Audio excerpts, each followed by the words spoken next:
What's happening, everyone? And welcome to Al Chile Boxing Talk. We are back. It's been a long time. It's been a month, and there's been so much going on in boxing, so many developments that the Al Chile crew is back. The whole band is here, and we're going to talk about it. And I got Georgie with Off the Ropes Boxing and MMA, the hired gun of Al Chile, Run PMC, and the YTBC legend. This is the only place you can find him. Nopal Boxeanos. What's happening, fellas? Good afternoon, boys. Hello, hello. Not much to update you on as far as I know with the four of us. Everything's good between us all. I know Nopal went to Mexico. I asked him to get me some, medicinal herbs from curandero. He didn't get me any. I told him I'm open to finding a potential wife. If you could find me some wife who wants to come up north. He didn't find anybody.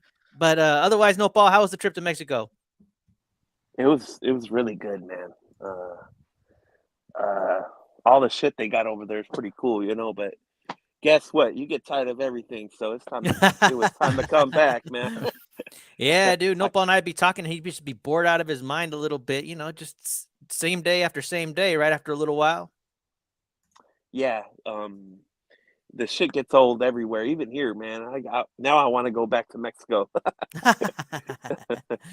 Well, see, that's probably why people in Mexico start up their bands, right? Because they got nothing better to do. Fucking might as well start making some music. Nice little project, clean hobby.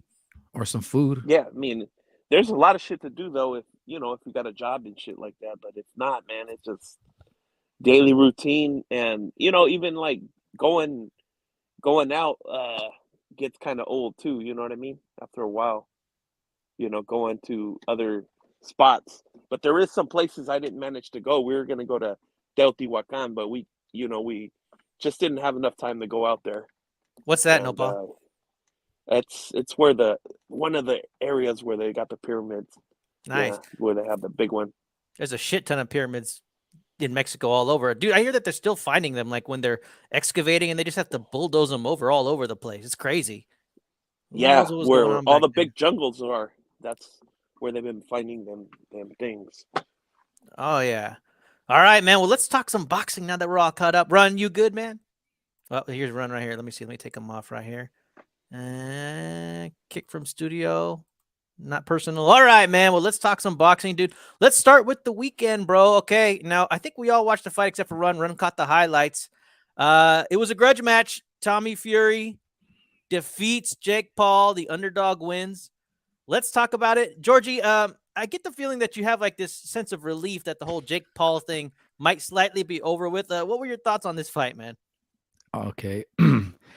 Yes, I am happy that the outcome that Tommy won. I know, Tommy Fury being Fury's younger half brother or whatever.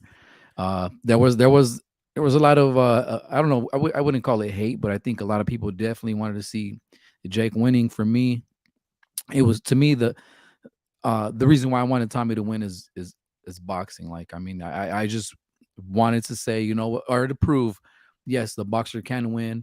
Turns out that Jake Paul is actually, he's got something there. He's definitely got some there. I mean, I think that for the fight that it was, both of these guys kind of came in like on the same level. Tommy just being a slightly better boxer with the fundamentals. I think that's what stood out to me, was him using the fundamentals. They were a lot better than Jake's. I think that Jake definitely has some power, because landing those right hands, you can tell that Tommy was a little worried, and he was doing everything he could to not make sure to get caught with those right hands. So, he would try to jab a little to the body or even smother. I think that's why there was a lot of those clinches, because I think Tommy did definitely felt some of Jake Paul's power. But again, it just shows that, the guy that's a little more seasoned with some of the basics is definitely going to have some tricks, and he's going to be able to beat somebody that has some power like Jake Paul. But I'm glad it's over. But it wouldn't surprise me that there's a rematch. It almost feels like it's in the books, or it's in the air for it to be a rematch for more money. I mean, for these guys, it was a competitive fight. I just hope that if they do have this rematch, that Tommy Fury, I guess, knocks him out. I think he could have some chances, but he still does some things wrong. He smothers himself a little bit, but I'm glad it's over and done with, and I'm glad Tommy Fury won, because I can only imagine the shit that people would be saying. Oh, you know, the YouTuber beat the boxer, the guy that only has 3 years of boxing. That's just what it comes down to me for. It's good. It comes down to me is just, I'm just glad the guy with the boxing actually won. How'd you score this fight? I watched it and I scored it. I had 2, maybe 3 rounds to Jake. Definitely the 12th round, and I think maybe the 4th. And I couldn't really remember exactly the 3rd round that I gave to Jake to. And I was reading some tweets this morning, and I saw that Max Kellerman kind of saw it the same way I did. It was competitive, but with the right guy won. Tommy Fury. I like I said, I had him 5-3. Nope, Paul. Dude, there are some people saying that this was a robbery or that Jake Paul won. What'd you see, man? You know what? After I watched this fight, I kind of wish that Tommy did get robbed, because the truth is, he didn't do that good. You know what I mean? I expected him to knock, even though I didn't watch the. I mean, I haven't really watched any of his other fights. I expected the dude to come in here and somehow land a knockout on him, and I don't think he has that much power. And I was disappointed with his performance. So, like I said, the other dude's supposed to be he wasn't brought up in the boxing thing. So, I can see how people say that he got robbed. I don't think so. You know what I mean? I don't think he got robbed, because I agree with George. He probably only won about 3 rounds, barely. I think he won the 3rd round clearly. After that, it was kind of hard to. I'd have to go back and see, but that's probably like the only round that I saw him win clearly. But to be honest, I expected Tommy to do a lot better, and I was disappointed that he barely managed to win. You know what I mean? And so, a lot of these people that say that Jake Paul got robbed or whatever, they probably don't know too much about boxing. But yeah. All right. And Run, I know you caught the highlights, man. What'd you see? We talked about it a little in the text, but it seemed that the highlights showed Tommy Fury doing pretty well, or at least they were pretty slanted towards him, like his highlights. They didn't really see much from Jake Paul in the highlights, so that's where I was like, it seemed that Tommy Fury won pretty easily. But from what you were saying, it seemed like it was a pretty close fight. But I don't know, like I've said, I think these guys are sort of at the same level. Like Tommy Fury, what is like around 8 fights? Jake Paul is what, like 5 fights? So it's like, it's not like you're fighting, like Tommy Fury's fighting world beaters in his first fights anyway. So Jake Paul, some might say he even has the harder resume so far. So it's I mean, I'm glad that it's more shifting. We can shift to normal boxing, but honestly, after seeing this, I wouldn't mind seeing a rematch. Just hopefully it's not on pay-per-view. I mean, I would love to see it live and everything, and not have to pay for it. But I don't know, Jake, even though the hate he gets, he sort of impresses me with only a few years of boxing training. He's able to stand up against professional boxers, or even people might say, oh, he's not fighting true boxers, he's fighting MMA guys. But it's like, as you see, what was that guy, Clay Collard? People were heralding Clay Collard as being this MMA guy that's upsetting all these prospects, when it's like that guy was like a very mid-level, lower-level MMA guy, but then he's getting all this praise in boxing. So I guess it's just how you frame it. But I wouldn't mind seeing it, but I want to focus more on the real boxing. Yeah, man, great points all around. All I gotta say is, when I watched this fight, I was actually impressed with Tommy Fury. He looked better than I'd seen him, because I was thinking to myself ahead of this fight, well, actually, I haven't even really seen Tommy Fury fight, so I went and watched a few of his fights. I could see why everybody said that he was trash, because I thought he was trash. Like, his stamina was better, his head movement was better, his footwork was better, and Tommy Fury said, I trained for this fight like no other. And I could see that. I felt like he was the boxer in there. On top of that, too, I've always thought that Jake Paul had a stamina problem. Like, the guy gets winded like crazy. It didn't surprise me that it was a clinch fest. I feel like Jake Paul clinches all the time. He's always huffing. He's always puffing. And he started losing speed with that right hand. And I thought it was over by about like the fifth round. Like, I scored most of the rounds for Tommy Fury. I was a little surprised that the announcers made it seem like it was a close fight.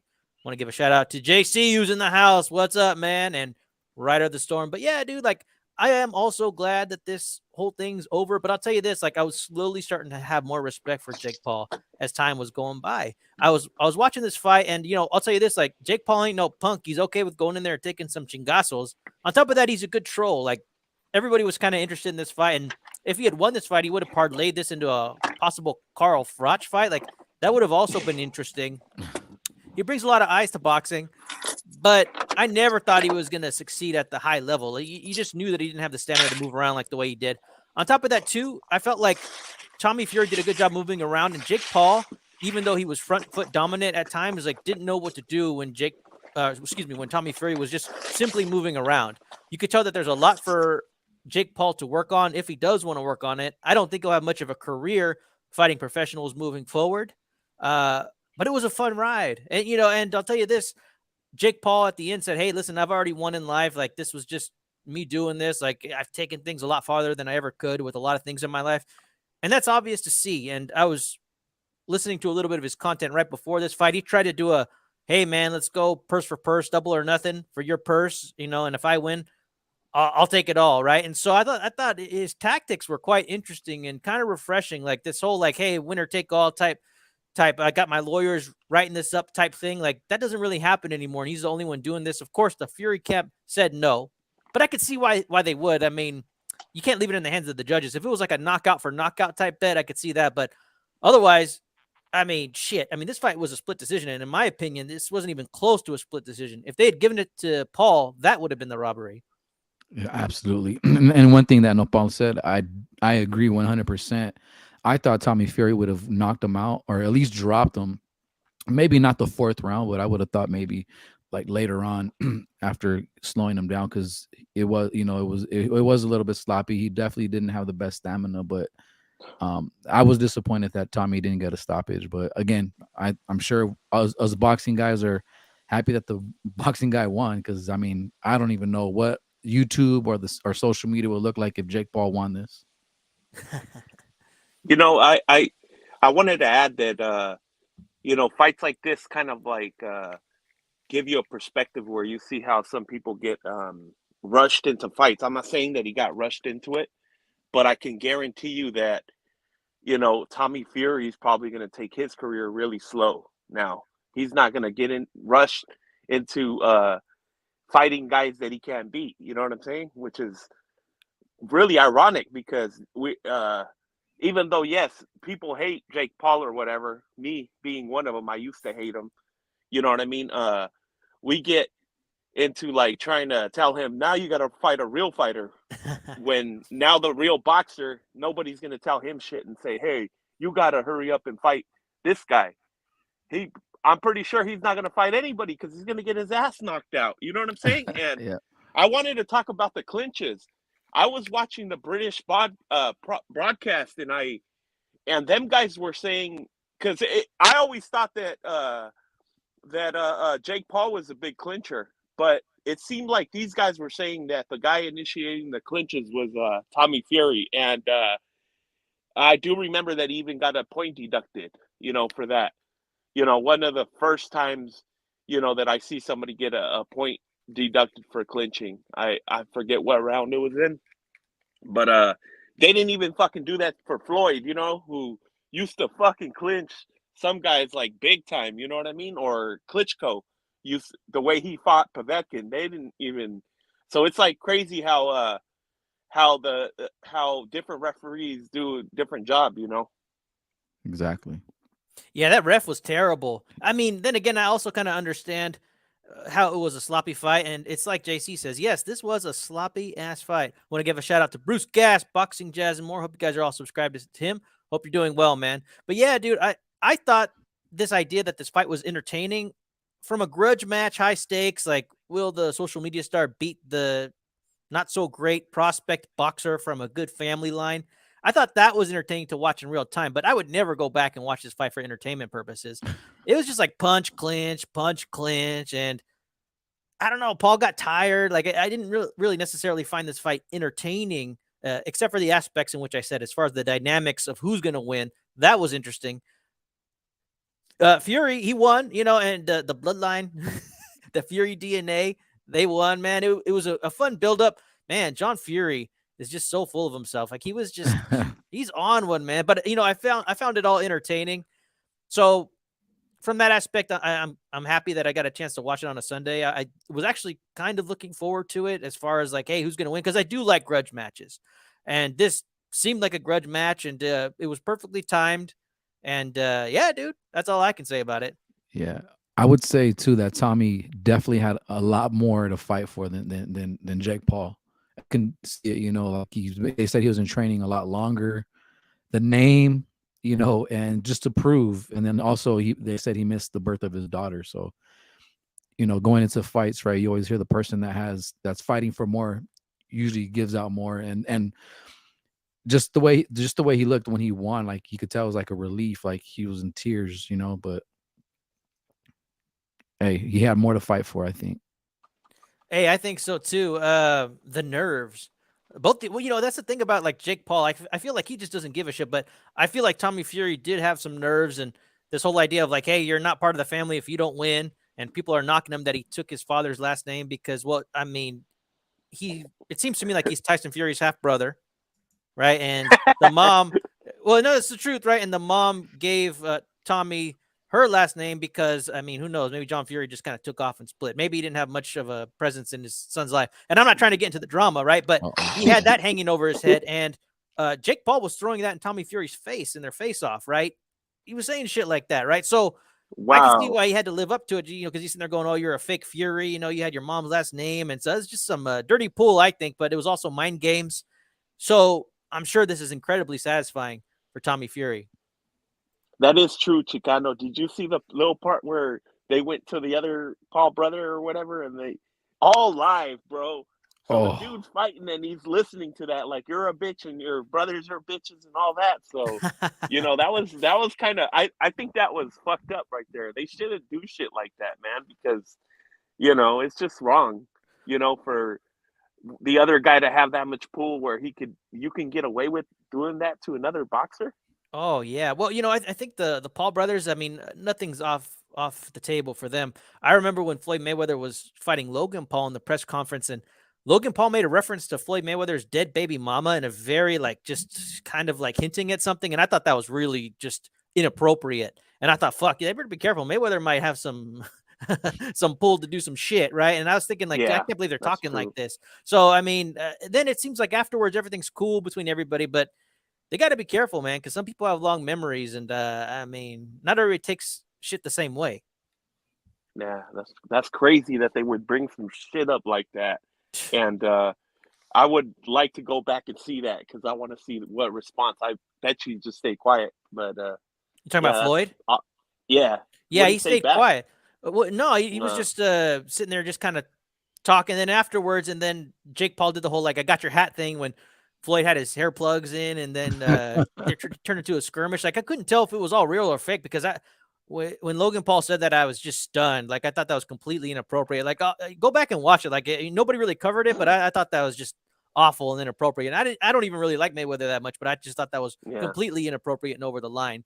But these guys are willing to do anything. I mean, I think there was a Logan Paul video once on his YouTube where they found like a dead body or something in the woods, and they were just like filming it and talking about this dead body. That was the suicide forest, I think, in Japan. What? Yeah, I guess one of them went out there to the suicide forest in Japan. That's what it was. I didn't know. So there's like this forest where people go and kind of. Oh, dude, yeah, you're gonna go down a dark hole. I'm telling you right now.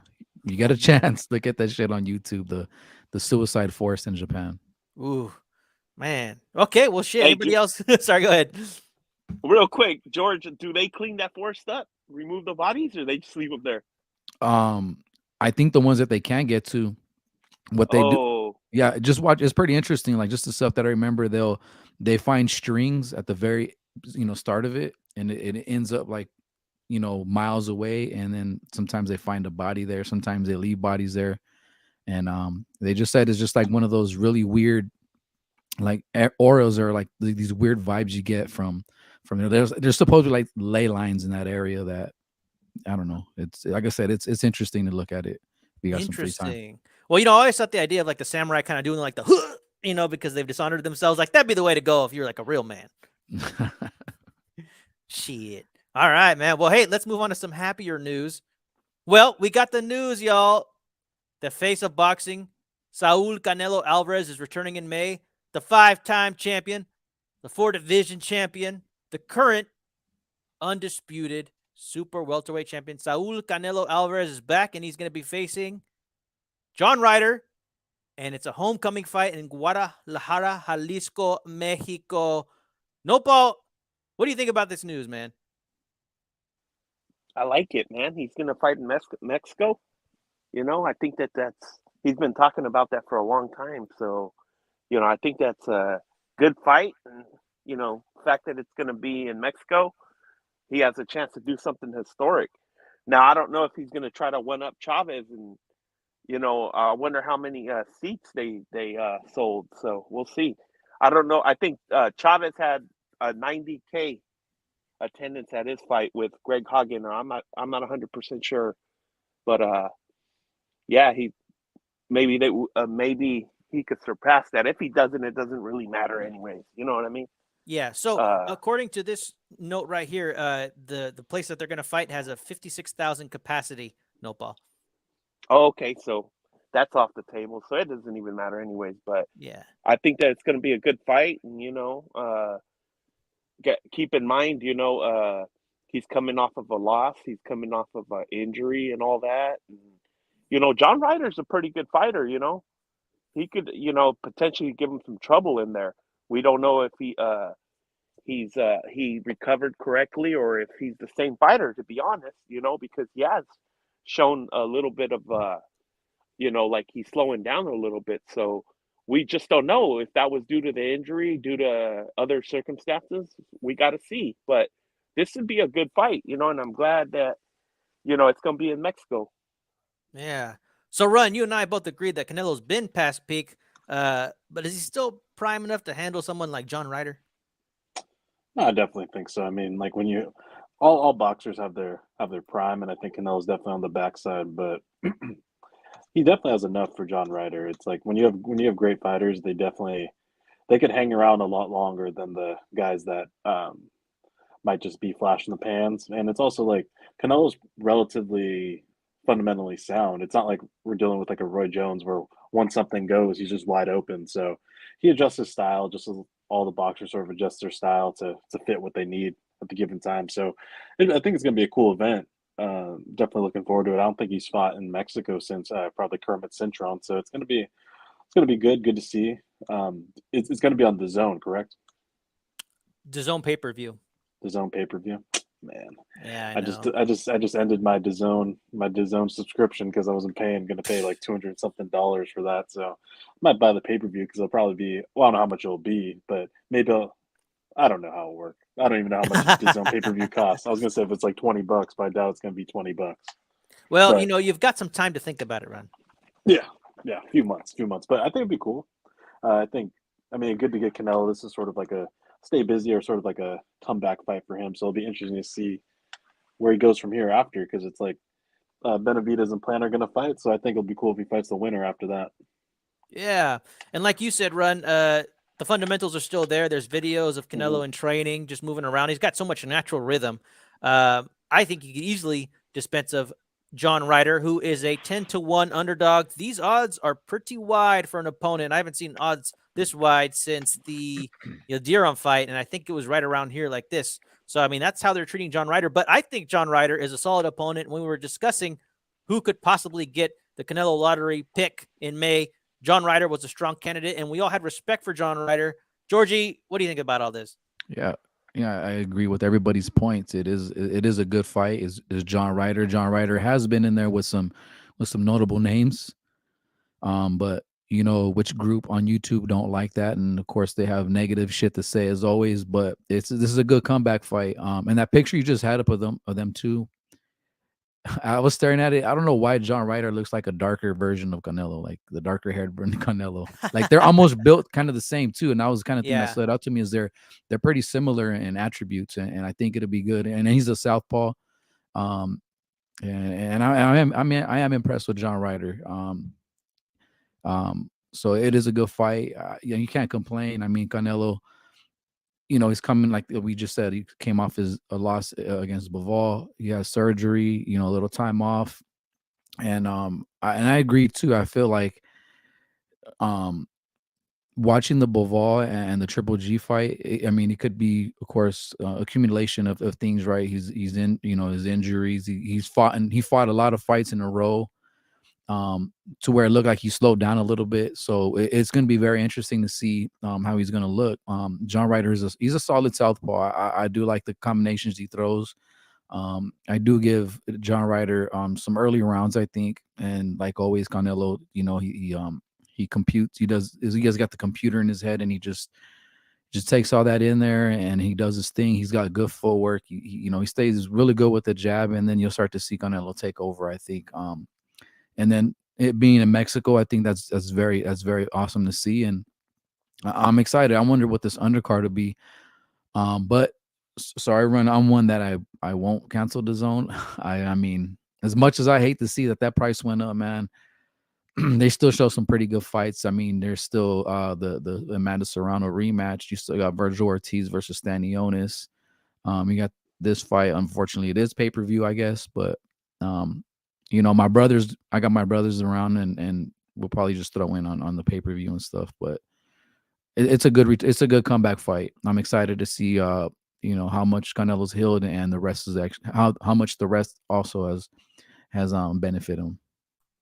I want to give a shout out to EA Loop, who's here, and he wants to know about which fight we prefer as far as the Taylor versus Teo and Tank versus Ryan. And you know what, bro? We're going to get to that next, because that's a good question, man. We're going to get into that. And I want to give a shout out to Pop with the Drop, who says, if he's not mistaken, John Ryder was mandatory to David Morrell WBA reg belt, but John Ryder turned it down. Well, I don't know about that, bro, but I do know that he is a mandatory for Canelo. He's one of the mandatories for one of the 4 belts that Canelo has currently.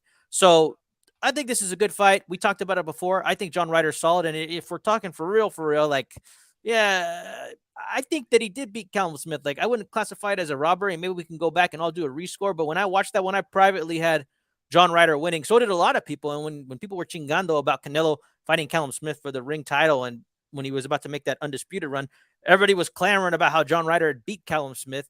And since then, Callum Smith, he's put together a nice little resume. He beat Jacobs. People thought that was a robbery. I didn't think so. I thought he beat Jacobs, beat Zach Parker.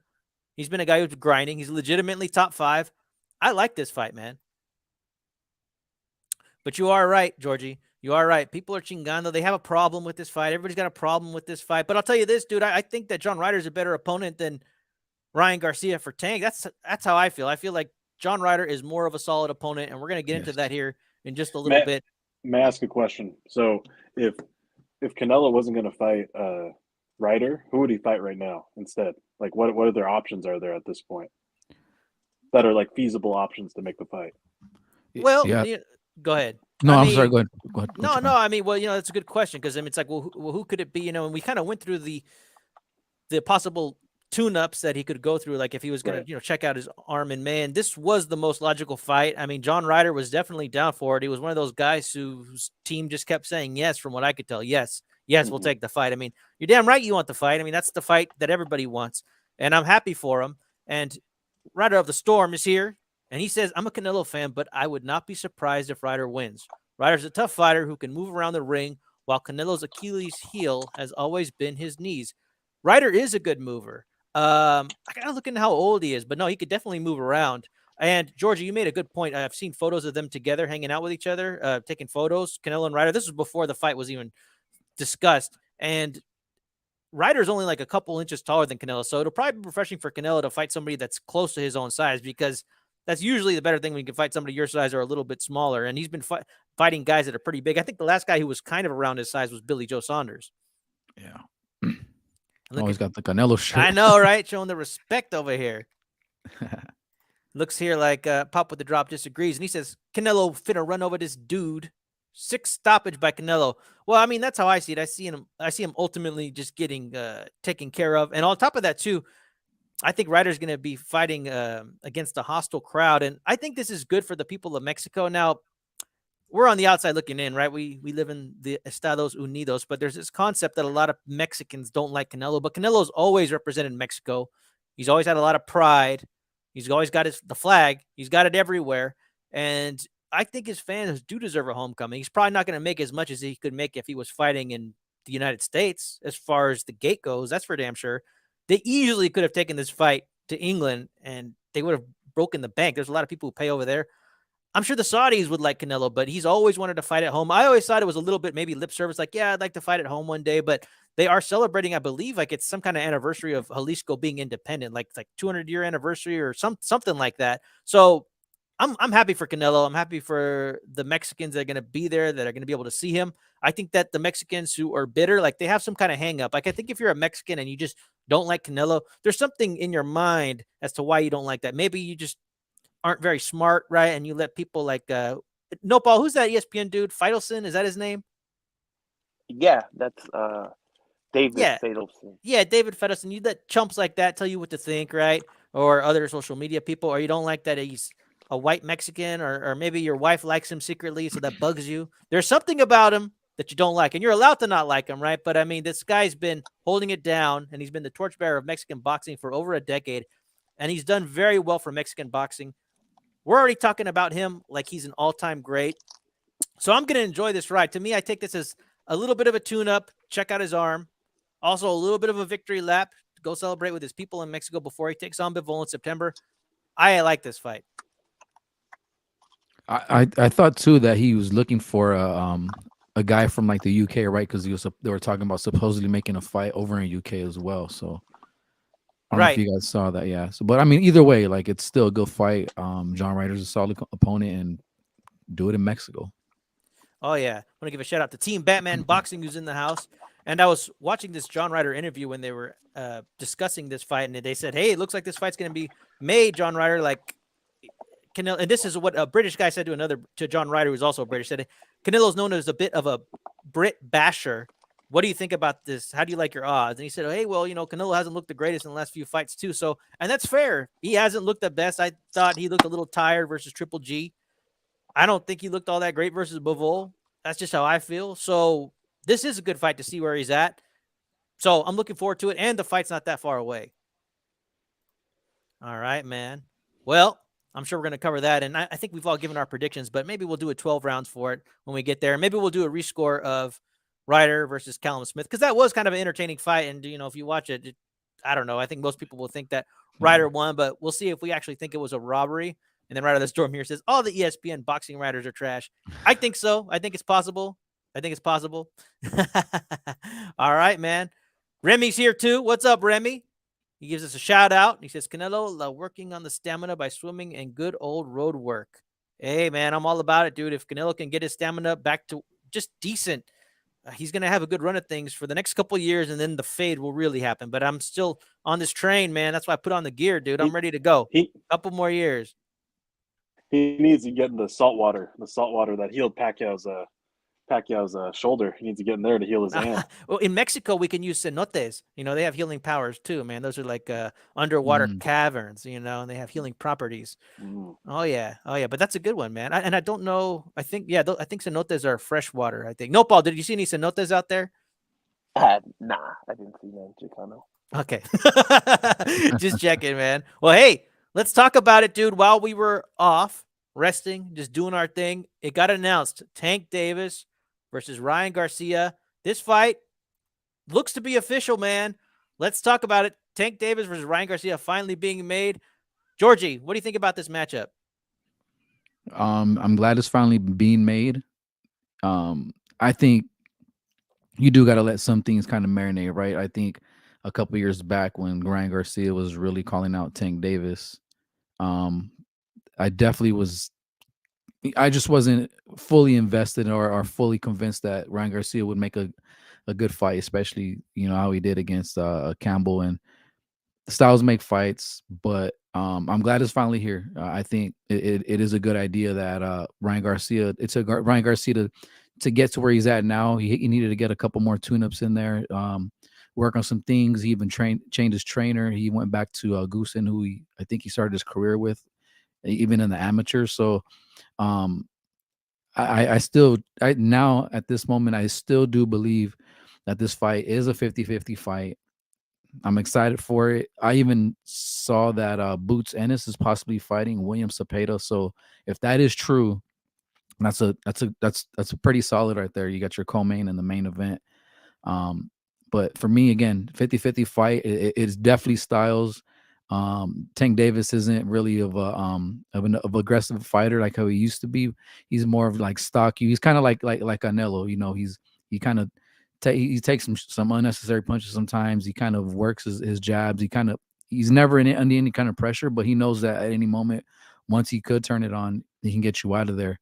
I think Ryan Garcia needs to definitely be smart. He needs to be on. He can't make no mistakes. Any mistake that he makes against Tank Davis will put him away. But I think if this goes, the further this fight goes to on and goes to the 12th round, and Ryan Garcia can maintain a good game plan and not get anxious or not create any issues or mistakes, like he can definitely win this on points.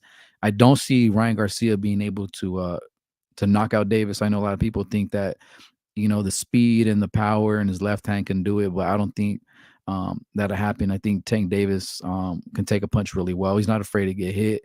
The only one I see really winning in this knockout would be Tank Davis, but it's a good fight, 50-50, man, and best man win, and I'm glad it's finally here. Oh, man, great early breakdown. All right, so this is a little bit of a tale of the tape. Now, this is a bit old. This was when they were almost getting it on. Somebody made this. I steal all my shit for all these graphics, right? And it's hard, too, because usually I get all my shit off of Twitter. But for Lint, I've given up Twitter. I feel cleaner already, right? Although I'm over here talking about whether this Pheno Boxing has an OnlyFans that actually has nudity. So, you know how it goes. Sometimes we're just out here talking in the chat. But great breakdown. I'm getting a little bit off topic. See, that's what happens. But, okay, so the tail of the tape. Tank's actually 28. Ryan Garcia is 24. But there's a good height difference, a decent reach difference. They're both undefeated. Run PMC, what do you think about this fight? I'll believe it when I see it, when they're both in the ring. No, I mean, it's a good fight. It's a good fight. I mean, Ryan, as much as I want to downplay who Ryan Garcia's fought, he still fought some guys we know, but at the same time, Tank. All right, this is my issue with with Tank's resume and Ryan. It's like, I think it's hard for me sometimes to compare like today's era versus past eras, because it's like they build up their resumes against guys that might have belts or might have names, but in reality, they're not really what I consider like quality guys. Like, who's Tank's biggest win? That Puerto Rican, I think. Everybody's making it seem like that was a big win, but that dude just takes losses. I forget that guy's name. You're talking about, what's his face? Jose Pedraza? Pedraza, yeah. Yeah, I think that was a good win at the time, but it's like, it just depends how you look at it, right? It's like these guys are built up, but then none of these guys will be remembered. And then who's Ryan Garcia's biggest win? What's that? Luke Campbell. Luke Campbell. Who also, lost to Linares, right? Like twice, right? And Lomachenko. And yeah, so it's like, it just depends how you look at it. But I'm still, because it's more of like, it's like popularity for these guys. I'm not saying they aren't good boxers, but it's like, how do you judge someone based on how they are as a fighter, or do you judge them based on their resume? Dude, that's a great point. I'm going to go on a tear here about what you just had to say, Run PMC. Great call. Nopal, do you think this fight's going to happen? And if this fight does happen, how do you like Ryan Garcia's chances now? Just so everybody knows, everybody's acting like this fight is a foregone conclusion, except for people like Georgie and maybe myself. I'm going to talk about how I feel about it here in a little bit. But for everybody thinking this is a foregone conclusion, odds-wise, Ryan Garcia is a 2-1 underdog. That's it. So this fight is relatively close, according to the odds makers. Nopal, what do you think about all this, man? I think that it's a great fight, and I hope it happens. I kind of agree with the odds makers. I do think that that Ryan has like a 35% 35 to 40% chance of winning. I do favor Tank because he has more experience, and I really don't understand why these new age boxers, they don't work, take more fights, and he seems like he's not that dedicated to boxing, and although I am super hoping that he knocks Tank out, I don't really think that he will. So, but if he does, I sure will celebrate. And, I thought that he was making too much of a big deal to jump into this fight so early. I don't think he has the experience. Um, and I do think that he has a lot of potential, and I think that it's wasted potential jumping into a fight this early with not that much boxing experience. I think that he should be fighting about 4 times a year, and work his way up and be in some more tougher situations than the Luke Campbell fight. He should have had more of those, and we'll see. I do credit him for taking the fight, but at the same time, I wish that he was more dedicated to the sport. And I think that Tank has more, more has a bigger chance to win. The fight's on his network. They're gonna do some little shit to get inside uh, Ryan's head, and sometimes people lose the fight before they get in the ring. You know what I mean? They lose the fight outside the ring with all this other shit that people play. You know what I mean? Yeah, and that's a great point. And that's one of the reasons why I'm actually happy that Ryan Garcia is with Oscar De La Hoya and Golden Boy Promotions, because this is co-promoted, and Oscar and Golden Boy, they can take a look around and make sure everything's cool, right? I mean, they have all the connections with everybody too, right? And their connections go back a little bit longer than Al Heyman and the PBC, so they're going to make sure everything is at least decently on the up and up. As far as Garcia already being down on the scorecards, I mean, that's a whole other thing. I mean, which way will the judges swing? Like, who would benefit really from a win? I think Ryan Garcia might benefit more from this win than Tank Davis. Will Tank Davis be a pay-per-view star if he wins? Like, here's the one thing I got to say about this fight. Like, everybody's talking about this fight being a good fight, and I do think it's a good fight in a way. Like, I am kind of excited that it's finally happening for multiple reasons, mainly because it's a grudge match, but I've been wanting Tank Davis to get going for a while. The dude's 28 years old. You're fighting you're fighting Ryan Garcia, who's what? A young man with hardly anything of a resume at a catch weight at 136 pounds. The dude said, like, I can't make this weight. You fought at 140, but you're going to bring this dude down to 136 pounds. And dude, here's the thing that I see, right? And this is how I think the PBC Colt is handling things. They really don't know how to handle this fight because they want to talk shit, right? But there's not that many people out there that are claiming that Ryan Garcia is going to win, and they know this fight's not that good. So how do you give credit? Well, they're looking around for people to go, who thinks Ryan Garcia is going to win? Oh, you think Ryan Garcia is going to win? Well, you're going to find out, right? They have this attitude like, you're going to find out what's going to happen now, right? But it's like, I've never felt that way. I've seen people pick against Canelo just purely out of hate, and I've never been like, well, you're going to find out. Like, it's just such a dumb thing to me. Like, if for you to actually find people who think Ryan Garcia is going to win, like, I think you're making it up. Like, there's not like this army of Ryan Garcia fans anywhere from what I could tell. I think that he has some people who think that he has some potential, but that's about it. I don't, and I listen. I know the Mexican channels. Like, there's not this army of Ryan Garcia fans. They don't exist.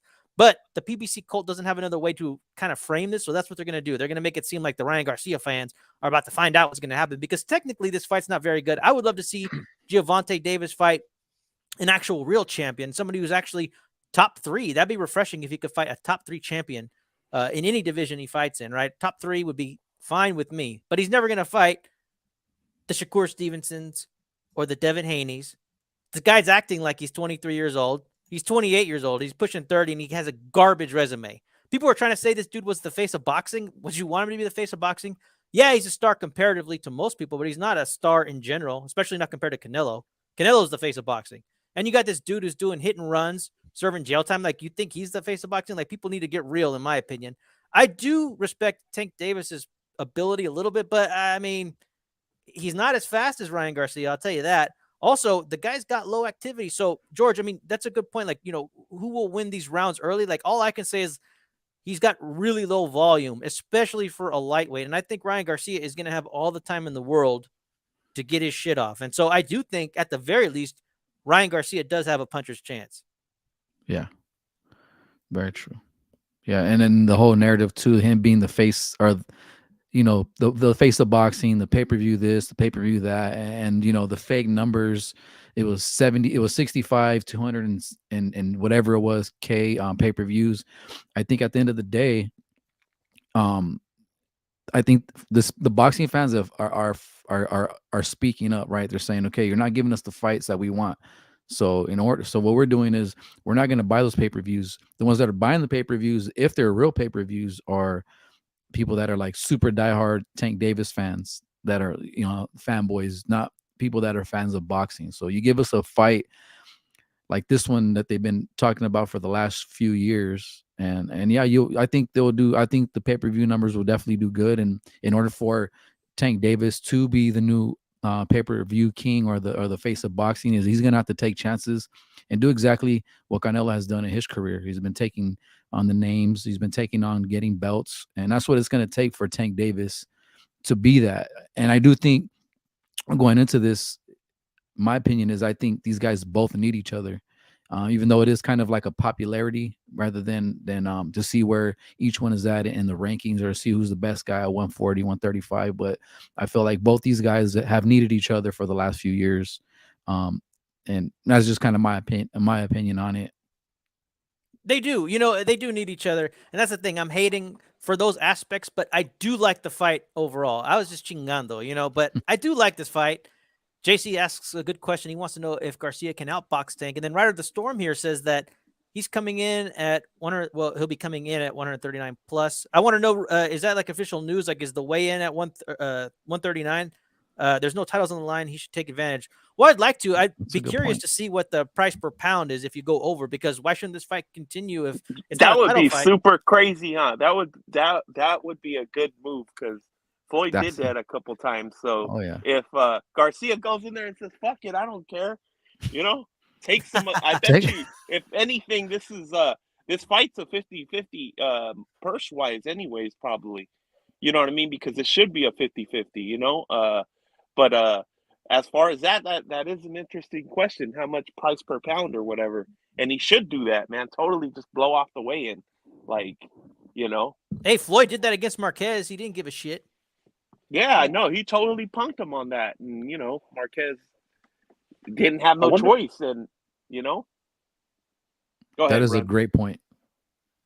Yeah, I was just wondering why they always do this per pound thing. Why don't they just put it where it's like, I don't know how much they're making, but it's like if you come overweight and you're not able to make it within like the 2-hour allotment, how come you just it's like straight up like literally like $2 million, $4 million, or whatever, just down the drain? So because it's like per pound stuff, it's like it makes it so much easier just to, I'm just gonna come over 2 pounds. It's only like whatever, a few $100,000. I just make it like something that's like you come over, it's like 7 figures right there.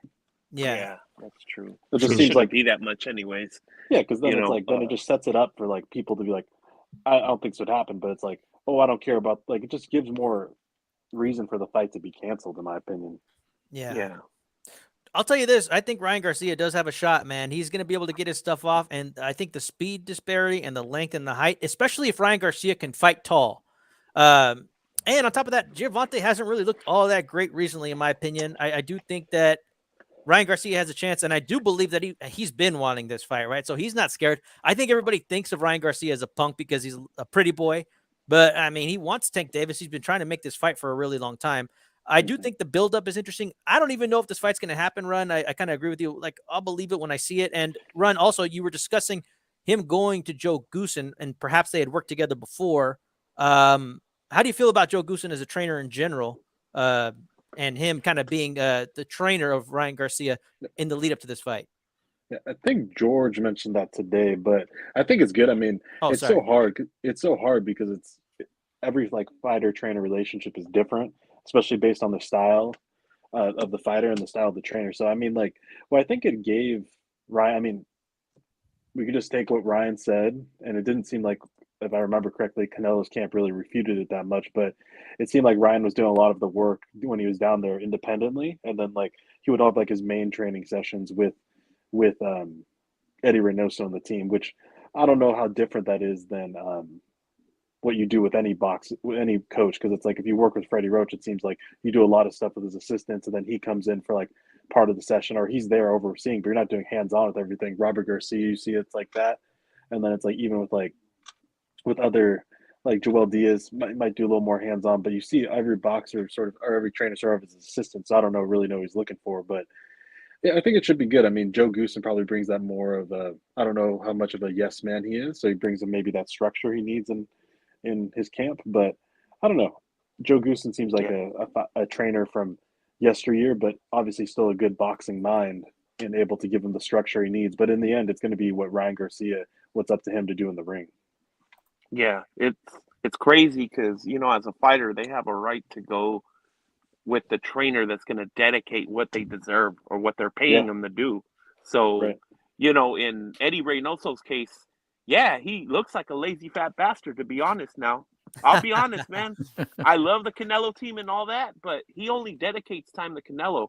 I don't think he was dedicating enough time for, the level of superstar that the little man deserves. And part of it Yeah. was his fault too, because he's got the mental issues that, he can't control himself. So, Hmm. and I think in an interview he was saying that he walked out of the room crying or some shit, and they were laughing at him. Well, that's because they're from a Jesus. different era. That type of Yeah, shit is funny to them. You know what I mean? yeah. They're Different, from a different country where different You're right. people culture get too. laughed Yeah, at for that type of shit. So it's like, yeah, when that happens to you, you either got to take it, get toughened up, or look for another trainer. In this case, he looked for another trainer, and that's cool too. You know what I yeah. And mean? And yeah, yeah, that's how you find what you want too. You have to try things out too to find like what's the best fit. So it was a good fit for a little bit until like you encounter some issues in your life and maybe you need a little more hands-on, yeah, little bit different camp because it's like I could see if you're like an up. I mean, I don't know. This is how I'd look at it. If I'm up and coming and I'm in the same gym as like Canelo Alvarez or like whatever sport you're in like the same training camp, you want to take as much as you can from him. Not saying Ryan didn't, but maybe they like the Canelo said they had a certain standard and he wasn't really living up to that standard because his personal issues got in the way. But at the same yeah, time, it's that means you're just not the right fit. It's nothing wrong from either party, and that's why they went their separate ways. It's like Ryan wanted Joe, who he's comfortable with, and then Canelo and Eddie. Eddie probably realized like I want to focus really with Canelo and then maybe a few other guys, but Canelo's my main. I've been with him forever, so that's why I'm going to focus. That's where it's bringing in the money too, because like Eddie Reynoso might get whatever. I don't know what the deal is, but he's not making as much money off of all the fighters as he is off of Canelo. So why would you even abandon that or Yeah. take time yeah. away for that? Also, And that's too, same. all those other fighters run.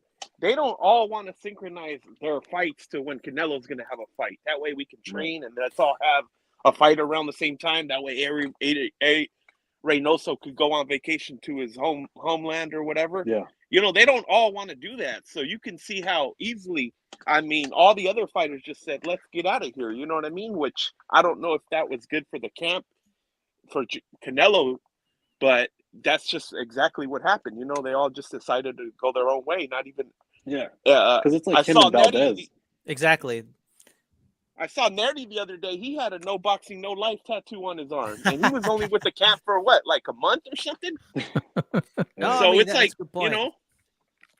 And Nopal, you make a great point, man. It felt like the other fighters were kind of synchronizing their fights around Canelo. They'd all be in camp training, and I'm sure that would be a cool environment to have Andrew Mhm. Ruiz, Ryan Garcia, like just all these fighters in there and doing the thing. And you have Canelo, and you're learning from Canelo, and there's sparring going on. But when Virgil Ortiz explored the idea of going to Reynoso, he said Reynoso was never even really showing up, right? So exactly, man. yeah, so I get Yeah. it, dude. It all depends too, because it's like you hear on the Virgil Ortiz thing, it's like they like Eddie Reynoso, and they said like he wanted to use his gym as a camp, right? Like just as a gym, like renting out the gym, like they do with Abel Sanchez's gym, and then Virgil Ortiz like says that, but also says he wanted to use him as a trainer. So it always seems like you never know what the true story is with that because Yeah. it's like like is Eddie Reynoso want to play like second fiddle to Virgil Ortiz's dad and taking time away from Canelo? Probably not. That's probably why it didn't work out. Yeah. Yeah. That's Want to true. give a shout out to the unofficial third member of the Canelo cartel. 92 AKU Caballero is here, and he says Ryan will win if Joe wears the bedazzled jean jacket. Well, I do like this. You know what? Joe Goosen, man, I've always been fond of his personality in boxing.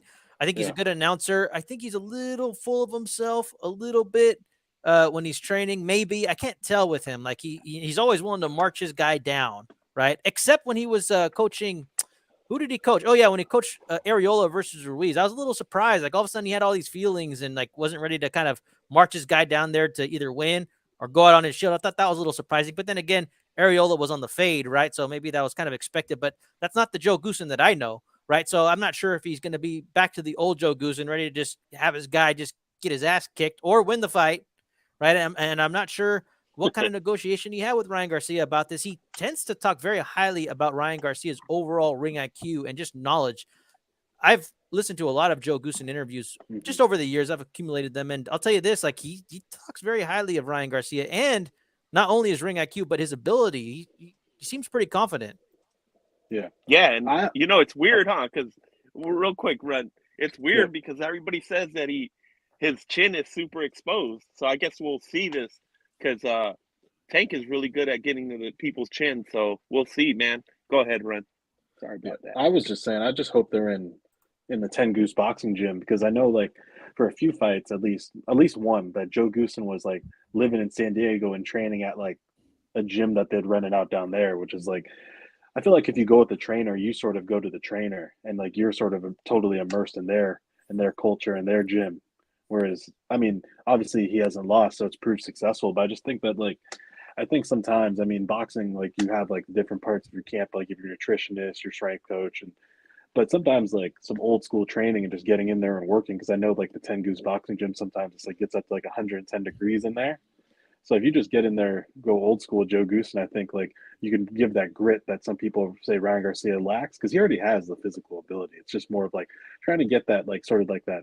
He has like sort of a mind block where he's not able to get into that other gear, because I think he could do it. But I think, because I don't think I've said I think with this fight, but I think Tank has it. But don't discount Ryan either. He does have the puncher's chance, and he does, like, both these guys get hit, and it's like, but there is one guy that starts really slow, so we'll see who lands first. Oh yeah, and Mad Dog Gage here says Reynoso is a defensive-minded trainer. His dad Chepo is the offensive mind. Great observation. And I'll tell you this: as far as lazy trainers, Chepo, he's not lazy, man. He's actively training. Well, I don't know who he's training overall, but I know for sure that he's training Canelo's nephew. If you follow his nephew, they're in Mexico over there just grinding it out, and Chepo's over there all enthusiastic, showing things, and he's got younger people working the pads, but he's there. He's there all the time against, and he's training nobodies right now currently. But yeah, Eddie Reynoso, man, he's living in San Diego, living the good life, being lazy, getting up, when it's time to train Canelo, because hell, they've been doing it for such a long time. But yeah, I could see that. Great observation, Mad Dog H. Thank you so much for chiming in. And then JC here says that the Canelo camp is too Mexican for Ryan, right? And then Bulldog, Coco the Bulldog here says JC's the real Mexican. He's the metal of the chat here. So see, this might be a little age disparity because JC's wondering who that is. You know what I mean? Everybody walking around in sarapes. Well, I mean, that's how it would legitimize you, right? If you were walking around in sarape. Good call all around, man. Chat's having a good old time. Areola was polished by Goosen. He has looks good ever since, and he's 40. I mean, I guess he did look all right. I mean, Areola, he's always kind of been at that level, I guess. So I mean, I guess he's kind of maintained, right? I mean, he was never great, right? He's always just kind of been at the Areola level. Right? And I went to go see Areola versus Klitschko and Areola versus Adamek, living in Northern California, going down south. So I was a fan, right? I mean, I try to say that, I try to be fair. I had a lot of hope back in the day that he might be the Mexican to do it, right? But it was Ruiz who did it. But Areola did have heart. I'll say that. Yeah, he did. Want to give a shout out to Nando Yamas, who's in the house. All right, man. Well, hey, I'm sure we'll talk more about this fight, especially as things develop. And I hope there's more shit talking along the way. And like I said, I'm going through a Twitter cleanse right now. So if anything good on Twitter happens, I hope you guys let me know, right? Because, and I hope there's a press conference too. Like there should be some kind of press conference. Like I understand that this is only like 7-8 weeks out, but it'd be nice to see them do a face-off and talk a little bit of shit before this fight. Another good fight that got made that we're pumped about. And you know what? Like, I'm surprised there's not more news, more hype about this, is Josh Taylor versus Teofimo Lopez. Now, people are talking like this fight is made. Now, according to the news, let's take a look. Josh Taylor and Teofimo Lopez have agreed to a deal to fight on June 10th at MSG. The former undisputed super lightweight champion Taylor will defend his WBO, Ring Magazine, and Lino titles against the former unified champion Lopez at MSG. And right now they're discussing whether it's going to be in the big room or the theater. But it looks like it's on, man. And I'm surprised this isn't bigger news. And, I'll tell you this, a lot of people are discounting Teofimo's chances. This is another fight where everybody thinks it's a foregone conclusion. But if you look at the odds, it's essentially a coin flip. You could almost get even money on this fight. This is about as close of odds for a high-profile fight that I've seen in a really long time. So, according to the odds makers, this is a close fight. Georgie, do you think this is a close fight? Yeah, I do think it's a close fight. And styles make fights, and Josh Taylor doesn't fight like a Sandor Martinez or Martin, but he does have it. He does move really well. When he fought Ramirez showed that Taylor, is vulnerable. He can get hit. I think Teofimo can, if he comes in with the right mindset, and of course, he definitely has to come in with the right mindset, no distractions. Just block out all the distraction that he has in his life. But it's Teofimo, and I just don't think drama knows how to steer its way away from him. But it's a good fight, man. I can understand why the odds makers have it that close. And it's gonna be really interesting to see now that he does have somebody that's gonna challenge him, like in a Josh Taylor. Like the thing is, some guys will show up for that fight. Some guys will show up for certain fights. I think with the Sandro Martin, I think he thought maybe he could just run through him, and he just didn't get. I just don't think he trained hard for this fight. I think he just trained just enough. I think he trained just to lose weight or to make the weight or just to show up. But I think now he knows what kind of challenge he has in front of him in a Josh Taylor. And Josh Taylor hasn't looked the best, I guess people would say, against Catterall. And I just think it was just the style. I think Catterall came in proving that he wanted to win, and he wanted that more than Josh Taylor. But it's going to be interesting to see. And they're always saying that Taylor he was injured is the reason why the Catterall fight didn't get made.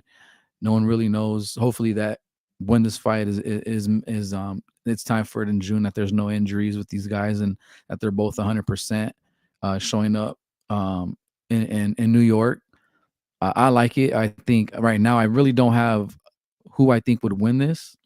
I think as it gets closer, seeing the press conferences and the training, I think I'll be able to make a better assessment. But I do like this fight. I think it could be a toss up. Remy here says that Taylor isn't a mover, so it's going to be a phone booth fight.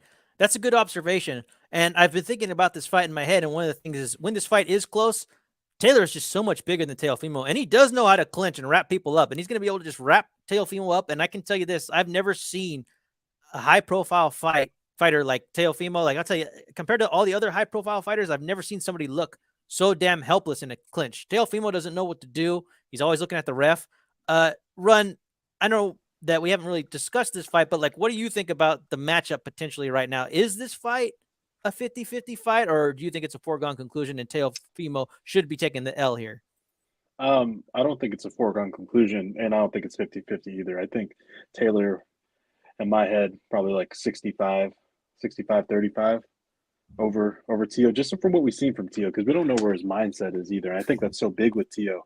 And it's like, because he has the ability, but it's you might get a guy that comes out, like if his personal life's good, you might get a man on a mission like he fought against Loma, or you might get a guy if his personal life's not. Like you get against Catterall, just throwing everything and the kitchen sink in the first round and gassing himself and screwing himself the rest of the fight, because he did get beat in the Kambosos fight. I think I said Catterall. I don't know if I said Catterall, but in the Kambosos fight.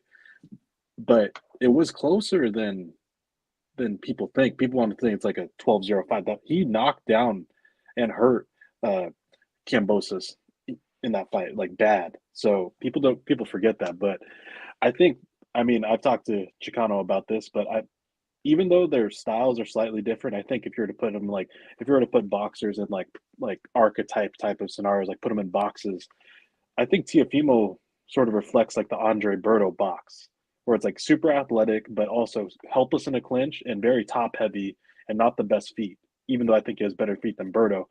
And I think Taylor, I hope it doesn't happen, but this might be looking like he might get on the inside and rough him up. This might look a little like Robert Guerrero, Andre Berto. I don't think it would be obviously Taylor is more skilled at the 147 at the higher weight classes. He shows more of a technical approach than Guerrero took, where he went sort of rock'em sock'em robots as he moved up. But if he gets on the inside and roughs Teo up, like Teo can't do anything in the clinch. I just don't think he's used to that. He's used to like moving around, like shifting his body around, like working inside than like breaking the clinch and immediately throwing. And we know Taylor could do that because he did it against Ramirez. Right after he got out of the clinch, knocked down Ramirez, and he has like tricks where he's like more of a, you could call it dirty or cagey, but he has more of the tricks up his sleeve. But Tio does have tremendous power and speed. It just, he needs to settle into the weight class. I think since he's been at 140, he sort of just, he hasn't really put on muscle. He sort of just doesn't cut as much, and it looks like he sort of lost muscle because he's just not really approaching it from that standpoint. But I would like to, I'm leaning Taylor like 65-35, but if Tio is right, well, we might see a good fight. Very nice. And Nando here says, what now to the Teofimo haters? He's fighting the dude that beat your boogeyman, Prograis. That's true, man. I feel like people aren't giving Teofimo the credit for going up to 140 and facing the lean Neil champion who was undisputed. He got stripped, but he's still the man at 140 pounds, no matter what anybody says. Nopal, what do you think, brother?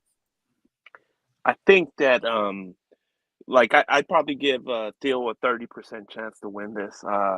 But saying that, I'd like to say that he's proven that he operates better in delusional situations, because, you know, when he has to fight a guy that he can obviously beat, like Sander Martin or, you know, even Kambosos, I mean, that's when he gets full of himself and ends up losing. So I hope that he uses this delusion to stay on point with this and try as hard as he can. And I'm hoping that he gets Taylor the fuck out of 140, bro, because I think he's wore out his welcome at 140. You know, I think he's way too big for that size, for that weight, and, you know, I want to see him out of there, and I hope he goes in there and knocks him the fuck out. Yeah, dude, there's going to be a huge height disparity. And I know that Taylor likes to talk shit. I've seen at weigh-ins where he's kind of looking down on the dude, being like, oh, you're a little guy, and then he apologizes afterwards, but he has choice words for his opponents, and Teofimo is a hothead. I'm wondering how that's all going to work out, because these dudes probably will have press conferences, and they probably will be talking shit. And we've talked about the stunted growth of Teofimo Lopez, who was held down to an unnatural weight for too long. We broke the story on that. Two Matador here says that Taylor is a wily coyote. Tail won't know what hit him. Fair enough, man. And Coco the Bulldog says Teofimo, just like Danny Garcia, he needs a real trainer. I mean, these are all a lot of good points, because there's a lot of dynamics and a lot of unknowns with this fight. And I'll say this, dude, you know, for somebody as strong as Teofimo is, and he looks like a strong dude. He looks like he's physically strong. I know he can take punches, right? And a guy who can skip rope the way he could skip rope, I'm surprised he's not more physically strong in the ring. He doesn't know how to use his physical strength. Now, to me, I feel like physical strength is underrated. Like when we were talking about if Virgil Ortiz is the best Mexican welterweight since De La Hoya, I was talking about Victor Ortiz and how he used his physical strength in a better manner than anybody else I've seen since then, right? And I feel like Teofimo also has some natural strength, but he doesn't seem to know how to use it. Also, how can you skip rope like that and be an athlete like that and have such poor footwork? I don't know, man. I think it has to do with the training. I guess what I'm saying is I still think that Teofimo still has potential. Whether he could utilize it or not, that's another story. But the thing with like Victor Ortiz, like I thought he had potential back in the day, but I also thought like mentally he wasn't there. I think Teofimo has some mental problems, but I also think he's mentally strong. Like he doesn't give a shit. He's going to go in there and scrap. I understand he's asking like, do I still have it anymore? And maybe he was saying that, but he's not scared to go in there and face top competition, right? And Remy also here makes a very good point. Didn't Teofimo have a hole in his chest versus Kambosos?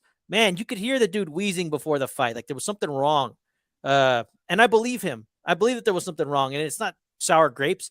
I was kind of happy that the opponent, Kambosos. I was kind of happy that Kambosos won, but I still think that wasn't prime Teofimo. He was a little bit weight trained, and like Run said, he still looks a little bit funky at 140. The way he rehydrates.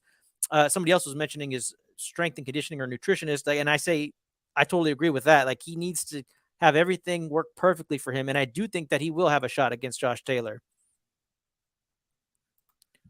Nando here says, I'm rooting for Teofimo, but he agrees with Elazar, who says that Taylor should be the favorite. And that Senior has to come to the corner sober for the fight.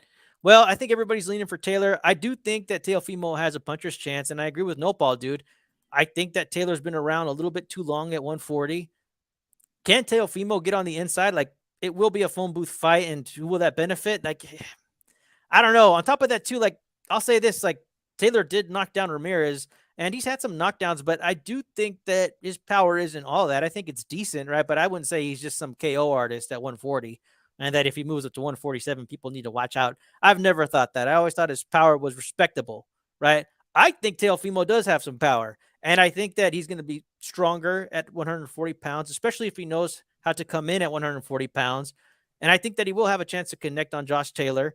And I think he does have stamina too. I think he can go a full 12 rounds. I just think he needs to put it all together. And if he can put it all together, I can see why the odds makers are saying this is a 50-50 fight. So am I picking Teofimo Lopez? Like, it'd be hard to say one way or the other conclusively. Like, if I had somebody more solid, it'd be easier for me to say this person's going to win. But I think there's a lot of unknowns with Teofimo Lopez.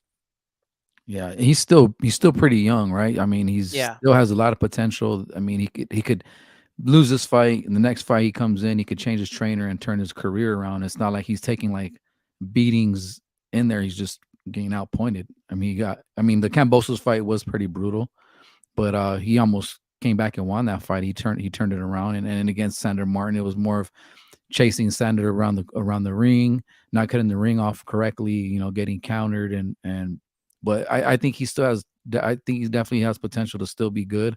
But yeah, man, let's see what happens. And again, like I said, I don't really know who to pick yet. I think it's just going to matter on see how the press conference goes, or see some of the training and see where his mind is at once the fight gets closer. Right. If Teo comes correct, this is going to be a good fight. Like, if he comes mentally correct, he should be ready to go. And I totally forgot about this, but Taylor being so big also looks like a skeleton when he gets on the scale. So they might be pretty even. Teo coming up and Taylor possibly going to 147 in the next maybe the next fight after this. So maybe I'll lean it more towards 60-40, a little more toward. But I still have I would love to see Teo win, but I just have that gut feeling Taylor. And I picked Ramirez to beat Taylor, and I had that gut feeling that Taylor was gonna win that one too. But I just was like, I have to go with Ramirez. I want to see Ramirez win, but I'm gonna go with Taylor. But I would like to see Teo win. Hey, so Taylor lost one of his belts, right? Two of them. I think he's lost. He's only got one left, right? And who has those belts? I think they're vacant. Subriel Martinez, Prograis, and then I forget who the other guy is, but he's only got the WBO, I think. That Matias fight was a title fight this weekend? Yeah, it was for one of the vacant titles. God. Yeah. But we know who the real champ is at 140. Like, I don't need a sanctioning body to tell me who the champs are. Josh Taylor's the champ. He's lineal, so that's better than everything, right? At this point. He's lineal, he's ring.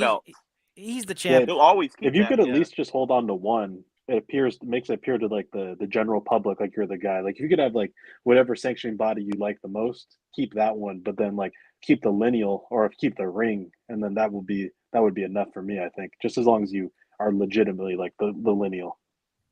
Yeah, and you can't easily even get stripped for the Ring magazine, so because they don't really play around unless you do something stupid, So that would, I think that's a good situation right there. I mean, we can't always expect all these boxers to even care about that type of shit. I think that once you're undisputed, you should be able to just drop all the belts and keep your lineal status and let that push you through. If you want to keep a WBC or any of those titles, I mean, that would be cool. Yeah, even if you just keep the ring, I don't think they charge you for that belt. There's no way. It's like an honor for them to like have you as one of their champion. So if you just keep that, and then, but I wish there was just what they need to do. People have said this forever, but they've never done it. Is that if you have, if you're a champion, that you're ranked in other sanctioning bodies' ranking lists, that would be perfect. And then you could be like, you're the WBO champion, and then maybe you're like in the IBF, and like the WBC is like number one. So that's how you actually make the fights. But it's like, since like boxing is like all these, it's entertainment, it's like concerts, there's all these like independent events, everyone wants to prop theirs up as like the thing, opposed to like there's like a scarcity mindset in boxing, opposed to like trying to bring everyone up, and that's how you actually make the big fights. Yeah, that's true. I mean, I'm actually getting excited for this fight, and the one thing that I think is interesting is I feel like there's more buzz for Tank versus Garcia than there is for this fight. We got Josh Taylor, like we said, man, he's the guy at 140, and you have Teofimo Lopez, who was a unified 3-belt champion at lightweight, moving up. Yeah, he lost to Kambosos, but like we all agree, it's not like that was an ass beating. It was a close fight. Teofimo was all fucked up.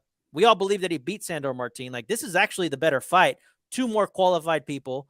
The that have actually held belts and are actual unified champions facing each other. Like, this should be the hot fight. Legit fight He did. at that. Oh, yeah. And Nando not Yamas here says that Cambo got Teofimo wound up before their fight and took advantage. Taylor will try the same. Yes, he did. And the only thing I could say, too, is in the lead up to that, Teofimo's wife had left him. And I had heard Cambosis in the press conferences saying shit like, oh, everyone's left you, right? And I kind of knew what he was saying. And I was thinking, man, that's fucked up, right? But hopefully Teofimo's home life is pretty stable. So, I mean, if he can deal with somebody saying that kind of shit to him, then, I mean, whatever Josh Taylor's going to say, and I know what Josh Taylor tends to say. It's more of like, I'm looking down on you. Like, how can you beat me? You're so small. And he's going to do that, right? So I don't know if it'll mess with Teofimo Lopez, but that is going to happen, man. This is a superior fight, and I am looking forward to this one. Also, Teofimo, he's trying to up his social media presence. He came out with a documentary like a couple days ago about his life, and he is riding with his dad until the wheels fall off. And man, you know, this one has me pumped. Like, if this one is if it was in Vegas, I'd probably consider going, to be honest with you. And Taylor, he's vulnerable, man.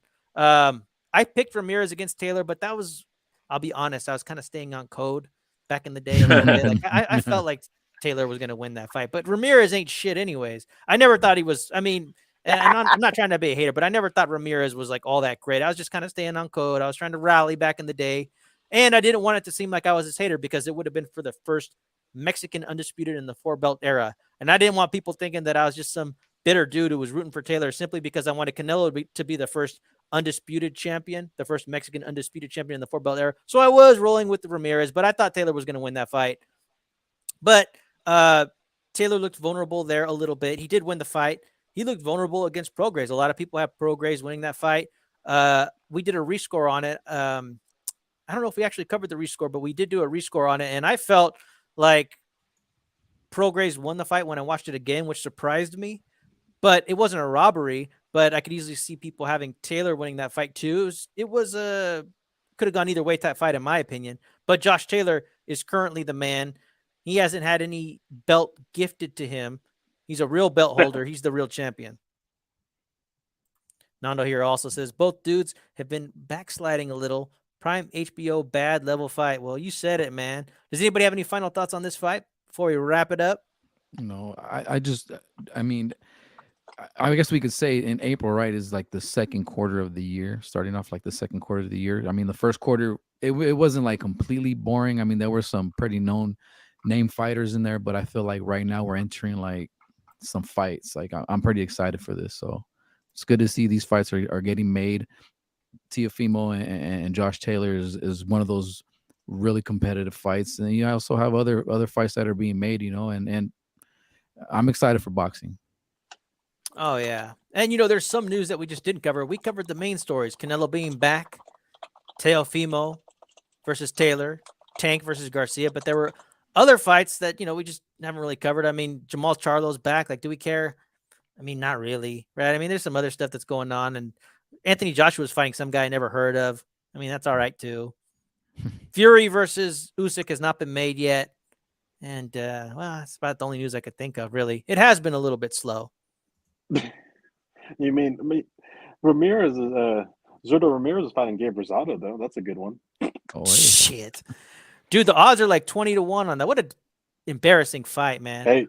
Hey, that might be worth to put a little money on Rosado, even if you just the potential payout, even though it probably won't happen. You never know. He might land a Beck the Bully punch. You never know. Well, Zurdo Ramirez is there to be hit, but dude, Rosado going up to 175, that's nuts. Dude.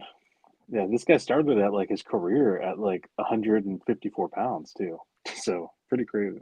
Mm-hmm. And then Nano here makes a good point. Stanios versus Virgil. Now, we did cover that before, and when this fight gets a little closer, we will be making our official predictions, and that is going to be a good fight. I will give Virgil all kinds of credit if he beats Stanionis. Oh, I have one last thing that I just remembered. So Boots Ennis is fighting Zepeda. They're bringing Zepeda up 2 weight classes. Boots Ennis is fighting Zepeda? Is that what you said earlier? That's right. It's a different Zepeda, no? William it's a different Zepeda. Okay, got it. I was going to say William Zepeda. No, Camarón? Yeah, I think supposedly. I don't know how true that is, but he's either fighting Boots or he's on the undercard. Don't quote me on that. Oh, okay. That might be. I mean, good. That's too much for Zepeda, I think, because that's like that could set you back in your career. But props to him if he's coming up 2 weight classes to fight Boots. Yeah, it's a stupid move though. It's like Yeah, it's you're not gonna a. take a heavy ass risk just to springboard somebody else's career. Like, It's bro, sit the it's fuck not like down, it's not right? like he's fighting like Josecito Lopez at 147, like an easy touch to get up there. But 2 weight classes and fighting like one of the up like pros contenders at that weight classes. That's a serious move. Yeah, it says I'm looking right now. Boxing News 24 says Jerron Ennis versus and Williams Zepeda added to. Oh, they're Okay. both on it. It doesn't Oh, look like they're both on it. fighting each Okay. other. They're both on it. Yeah, no, because I had got Julian had texted me like Oh, maybe like okay. a day or two ago, and he's like, and he gets excited, he gets overexcited always. So I'm like, man, just double check, relax a little Okay. bit. But that's Oh, why I kind of mentioned I do believe, yeah, they both are on the same card, but okay, got it. Yeah, I saw when I first saw the article, they made it seem like they were fighting each other. I'm like, that's too much. That's you're ruining the career right there. yeah. Dude, one thing I forgot to cover, and Nopal, I forgot to put up the slide, but regarding the Jake Paul Tommy Fury fight, there was a script that was leaked supposedly that shows that this was like a fixed fight and how it was supposed to go. I thought it was pretty creative. I wish I could upload it. I know that the fellas y'all had a chance to take a look at it. Did you entertain it at all, or did y'all just What think it was kind of bullshit? funny? It looked kind of the way the fight went though, except for him getting knocked out at the end, right? He did get, I mean, knocked out. He did get knocked down, so that was kind of weird. It's crazy, you know. I'm not saying I believe it, but you know. Yeah, I'm just Yeah, that glad it was didn't weird. go that way. For real. I'm What open threw to me the off? idea. I was open to the idea that it could be possible. Not that like that script was real, but I mean, I did think whoever did that, like if it wasn't real, like I thought that was good work, right? I liked it. I could see scripted fights happening. Boxing is a corrupt sport in general, and you're dealing with potentially tens of millions of dollars, and you're dealing with two fighters who are never really going to amount to much, anyways. I could see the narrative being controlled, especially if you can keep milking the Jake Paul train. But it looks like it didn't go that way ultimately. Don't lie, What else? Chicano. We know you put that out, bro. We know the game's over, bro. We know you put that out. That was a funny one, bro. It's all good. And Nando here says that only the NFL has scripts. And that's why I answer people when they're like, oh, why would boxing be fixed? There's so much money involved in it. I'm like, well, I mean, I think other major sports are fixed. And I think it's clear that, I mean, actually, there's been proof that there's been fixed like major sports throughout history, right? So, I mean, this idea that like, oh, how could that be? Or when people go like, oh, how could, somebody do this? Like, the commission's there, or how could the commission be corrupt? They're the commission. I'm like, bro, there's corrupt Well, people in every industry, everywhere, bro. There's like nothing is infallible, and especially not a boxing commission. Give me a break. okay. I could totally see the NFL being like fixed and scripted too, because the commissioner is paid, if I'm not mistaken, by the NFL owners. They pay his salary, so he sort of answers to them. And also, it's what I find odd. I think if I this was a little while ago, so I don't know if I remember, but didn't the NFL go in front of the I forgot what level of court, but then they classified themselves opposed to a sports league. They were classified as like an entertainment business. Right. So that sort of opens it. I mean, it doesn't outright say it, but that opens it as being like there's some things or some facets can be scripted to fit a certain storyline. So Yeah, man. It's good stuff, dude. And Dondo here says, yeah, dude, an NBA ref went yeah, to prison for fixing games. So, but do I think that the Jake Paul Tommy Fury fight was fixed? Like, I don't think so. But it's fun to entertain. I like the idea of it. I felt like there was actually some real bad blood going on. And yeah, man. Well, I think we're wrapping up, dude. It was great hanging out with the homies once again. We had the whole band was back together, which was great. And it was cool seeing all the people up in the chat, man. It's been a month since we've done a show, so we weren't sure who was going to show up, man. But it was really cool just talking it up with all you guys. We want to thank you guys, and we'll try to make it back here a little bit sooner, especially if there's some news that develops. So I want you all to have a great day, a great week. Thanks again for tuning in. This is the El Chile crew. We are out. Peace.